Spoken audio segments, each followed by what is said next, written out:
Hi there, I'm Chris Pearson, and thank you for choosing this edition of the Manx Radio newscast. On Thursday evening, June 5th, the Royal Air Force Red Arrows will be returning to the skies over Douglas Bay for their annual Isle of Man TT display, getting underway at 7:30 p.m.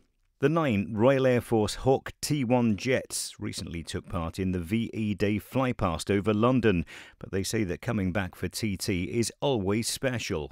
The team's commentator and show supervisor, Red 10, Squadron Leader Graeme Muskat, will be joining me for an exclusive broadcast live from the Villa Marina Gardens, which you'll be able to hear on Manx Radio AM, FM and DAB from 7:25 tonight.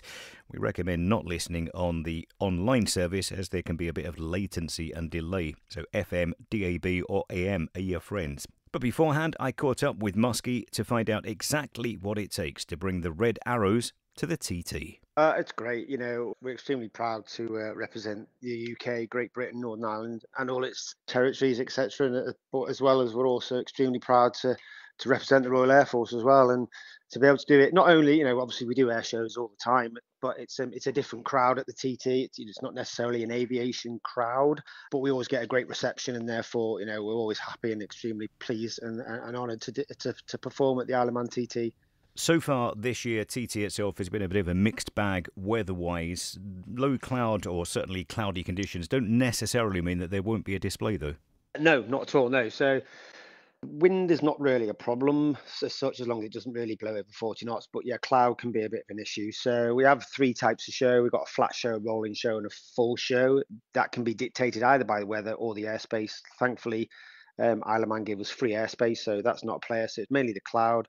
We generally need about 5,500 to 6,000 feet cloud base for a full show. That's just where the looping maneuvers. A rolling show, which is just where Red One will roll the formation. Then we need about 2,500 to 3,000 feet. But if it's down at 1,000 feet, 1,500 feet, we can do a flat show. That's just a series of reversals, but you still get all the big wing shapes. You still get the second half, just not the looping and rolling maneuvers. The biggest thing, obviously, is the terrain behind the display area. We have to take that into consideration as well, because that's how the synchro pair get themselves into position in the second half of the show. That when Red One and Enid on stage, then they come in. So we have to take that into consideration as well. But 1,500 feet cloud, that's not a problem. If it's raining, it's not a problem. It's just mainly the cloud. So as long as it's 1,500 feet or above, we're on for a show on Thursday. So we have to be aware of our operating location as well. So obviously we're operating from RAF Valley, so we have to make sure that we can get back into RAF Valley. So we have to take that in consideration as well. So that as long as the weather's good at Isle of Man and at Valley, then we should have a show. Fingers crossed on that. People often ask, do the Reds actually land here at Ronalds, where you just said that you're operating out of Valley? What's the reason for that? It's actually to do with the length of the runway. Runway is actually quite a short runway for a Hawk T1 anyway. The Hawk T1 hasn't got the greatest brakes in the world, and it's fine on a nice dry day. But if it was to rain and the runway gets wet, as you can imagine, that decreases the friction on the surface, and it would mean that actually we'd probably not have enough runway length to land on.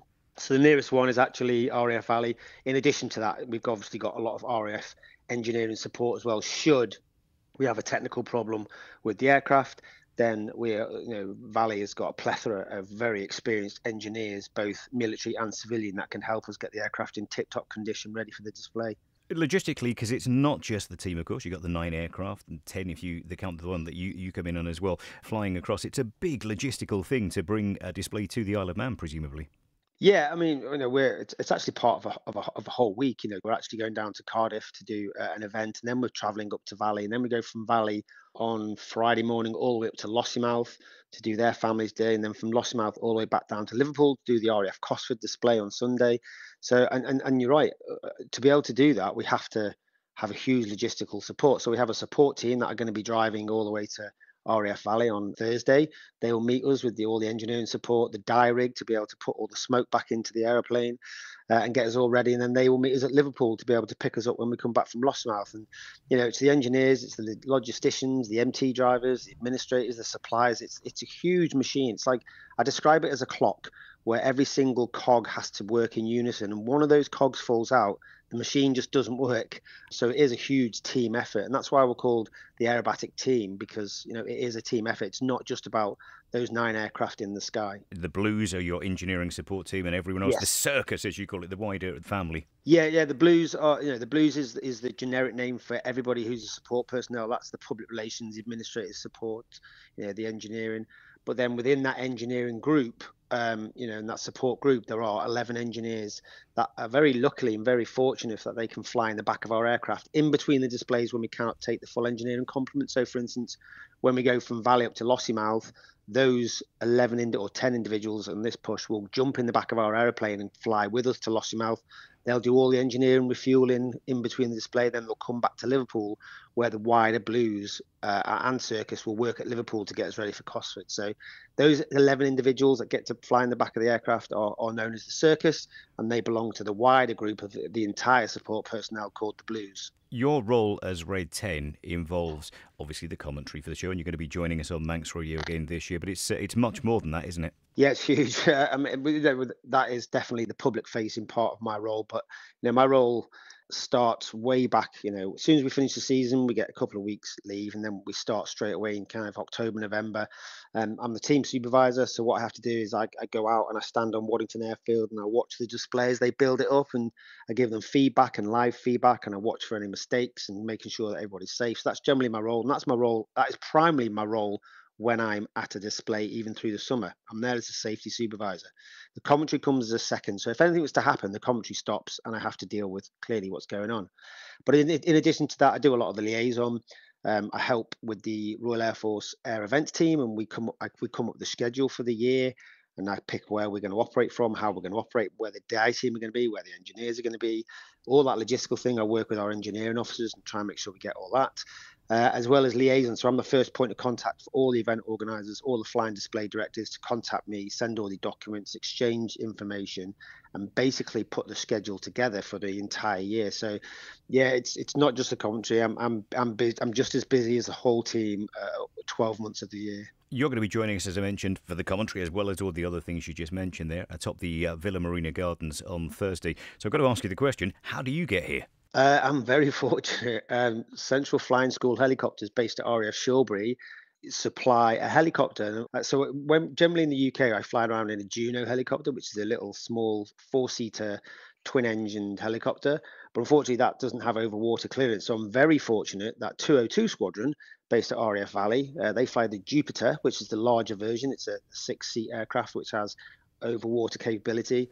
I'm very fortunate that they jump in, and I will fly to RAF Valley with my photographer, AS1 Ewan Lewis, and we will jump in the back of the Jupiter, and he will fly us into Brownsway, or I think he flies us to the golf course, and then we get picked up and brought to the display site. Jupiter, a familiar sight in the skies around the Isle of Man, because they do lots of work with the Coast Guard and the RNLI, sort of practising and everything else. So looking forward to it. Should be a fabulous display. What was it like? I've got to ask you as well, the team taking a huge part in the VE Day celebrations recently. What was that like?